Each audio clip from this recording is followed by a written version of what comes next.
Hi, this is Greg at Best Choice Trailers. Today I'm going to take you for a walk around a Ironbull by Northstar TDG tilt deckover gooseneck deckover power tilt trailer. This trailer is a 14,000 pound GVW. It's also offered with optional 8,000 pound axles. As shown here is a 24 foot. We also stock this trailer in a 22 and a 26 foot. A trailer like this is going to weigh in at about 5,300 pounds.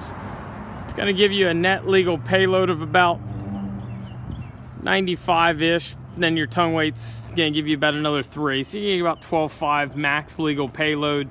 That's if you have your load balance perfect. In reality, you're probably going to get more like about 11.5 to 12 for the average user.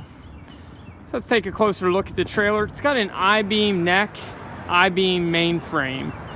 So it's got a 10-inch horizontal and a 12-inch vertical I-beam frame. Notice the nice neck gusset. They take the time to CNC the Ironbull into it. Trailer is pinstriped. Do a nice job with their gusseting on the under neck bridge chain holder. It is a gooseneck coupler. Can also be adapted to a fifth wheel coupler. You've got a pair of set bolts for your gooseneck. Sealed wire harness. Trailer's got a front mount toolbox, about half of which contains your hydraulics, and then it's got a side mount box which is open. So again, your interstate deep cycle battery and your pump take up about half.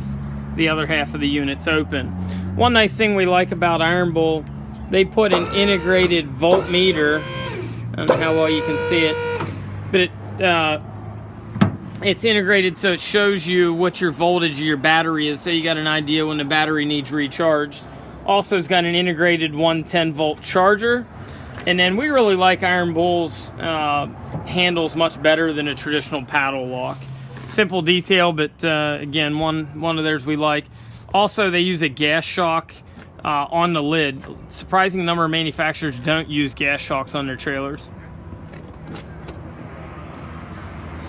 They do dual 12K bolt-on jacks. You also notice not only do they have a vertical to horizontal gusset, but they also got a vertical to a side rail gusset. Again, it is an I-beam mainframe. You'll notice it's a dual ram hoist. It's power up, power down hydraulics. They do an integrated side step, sealed beam LED lights. So one thing Ironbull does a little bit different than some in the industry, they use a pretty heavy bed frame. That's a 4-inch by 4-inch by 1/4-inch wall bed frame. Some in the industry don't use a bed frame. Some use channel 4-inch, some use 6-inch channel, some use a 6-inch 12-pound I-beam. This tube I like because it keeps from twisting up on that torsional load. So another detail on this side rail frame, or what some will refer to as a side rail, that's a 6-inch tube. Again, a lot of manufacturers use tube here. We do see some that use channel. Tube is my preference just because it, again, helps resist that torsional buckling, torsional load. Gives a lot of strength. Doesn't weigh a whole lot more than your channel. It's in the same ballpark as 6-inch channel. Also, the floor cross members here are a 16-inch on center. They're a 3-inch channel. Sometimes it's not all about just what the weight of material is, but it's how it's used. Notice here they're putting some gussets between where the bulkhead for the cylinders are and the bed frame. So they do some nice little details. Notice the wiring's all clipped back. Trailer is powder coated. They use a Sherwin-Williams powder coat. Okay, now we got a Dexter axle. 7,000 pound axles are standard. These have the new forward adjusting brakes. Also notice the black cap for the Easy Lube hubs. You can service your own bearings. Silver mod wheels are standard. We do have optional aluminum wheels, or we can swap them out with white wheels at no charge. Trailer's got a slipper spring suspension. It's got a 235/80 R16 10-ply radial tire. It's a load range E. They give a bit more on tie downs than most. They give you rub rail stake pockets, pipe spools, and then also D-rings. Many in the industry will give you 2 or maybe 3. These guys give you 4, and then as we come back to the tail, they also give what I call banjo eyes. That'd be a 5th tie down method there. Also notice the trailer's got a integrated knife edge I put the trailer up a second ago a little bit, otherwise it would be flat on the ground there. They also do a nice job underneath with the spring light bar.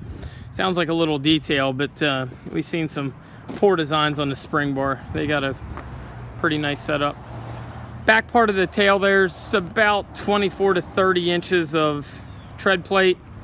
Again, tread plate over the wheel wells. They use a 2x8 pressure treated pine floor. We optioned this one with a winch plate. You can also get a winch plate in the back of the neck if you choose. On the tilt decks, we prefer it on the deck. On flatbed gooseneck, sometimes we'll put them in the neck. Also, you got a spot in the neck there for a spare tire. You can get these with an oak deck. In fact, that's one of the things that we sometimes option in on different manufacturers. We also occasionally will do a rough cut oak floor depending on what the option upgrade is. It does give you better traction. Some manufacturers in the industry make this trailer a little bit steeper than what we like to see. We've seen quite a few that are about a 17-degree angle. Generally, we have a bad experience. These and our other vendor of this particular unit, SureTrack, both do about a 15-degree angle, which gives a lot better experience when loading, especially if it's wet or icy. So again, this unit's gonna load at about a 15-degree angle. Pretty similar angle to a typical gooseneck.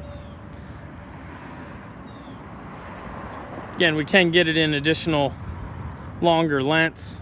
Can also go shorter into 22 foot. 24, as shown here, is the most common size. If you have any questions on this or any of our other trailers, give us a ring, 717-220-4220, or visit us on the web at bestchoicetrailers.com.